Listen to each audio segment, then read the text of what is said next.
Terminal Pulau Gadung yang terletak di Jakarta Timur adalah salah satu terminal bus terbesar di Jakarta yang mulai beroperasi pada tahun 1980-an.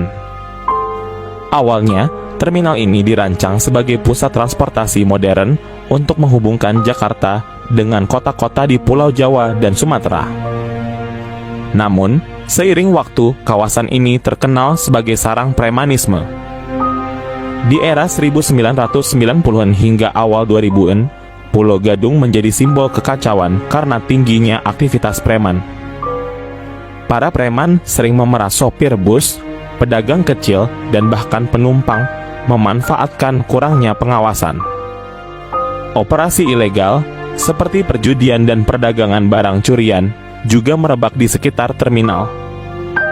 Meskipun pemerintah beberapa kali melakukan razia, premanisme tetap sulit diberantas karena jaringan mereka yang kuat dan menyimpan banyak kisah kelam di baliknya, seperti yang dialami keluarga Karim. Karim adalah seorang perantau asal Madura yang dikenal pendiam yang tinggal di kawasan Pulau Gadung, Jakarta Timur. Ia bekerja sebagai buruh serabutan demi memenuhi kebutuhan hidupnya dan adiknya Ningsih. Sudah sekitar 5 tahun yang lalu mereka mencari penghidupan lebih baik di kota Jakarta. Di kampung halamannya, Karim ini bisa dibilang bukan orang sembarangan. Ia adalah seorang ahli carok yang terkenal dengan sebutan pendekar Madura yang menjadikan celuritnya sebagai simbol kehormatan dan senjata yang mematikan. Namun, Karim harus memutuskan untuk meninggalkan jalan penuh darah itu setelah kematian istrinya dalam sebuah tragedi pertarungan antar keluarga di Bangkalan. Ia berjanji pada dirinya sendiri untuk menjalani hidup yang lebih baik, damai dan menjaga adiknya sebagai keluarga satu-satunya yang tersisa. Ningsih adalah satu-satunya keluarga yang tersisa. Dia adalah gadis yang polos berusia 18 tahun. Ia bekerja sebagai penjual nasi bungkus di dekat terminal Pulau Gadung. Dengan senyumnya yang ramah dan tutur katanya yang sopan membuat banyak orang menyukainya. Namun dengan keramahannya itu justru menarik perhatian orang-orang yang salah.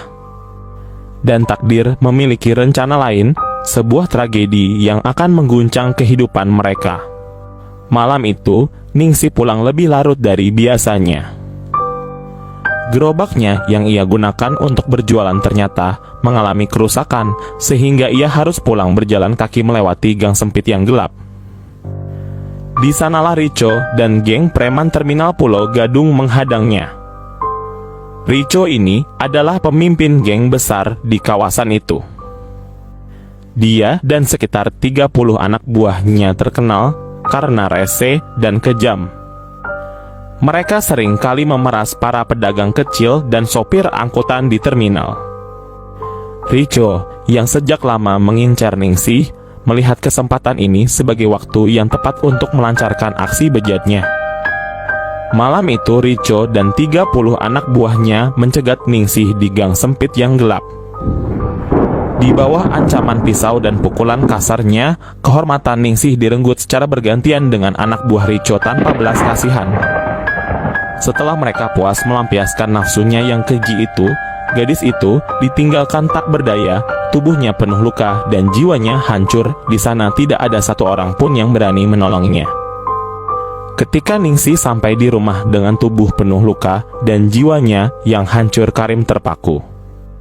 Ia langsung mendekap adiknya yang menangis tanpa suara.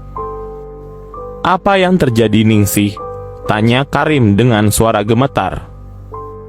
Namun, Ningsih hanya bisa menangis, tidak mampu berkata apa-apa.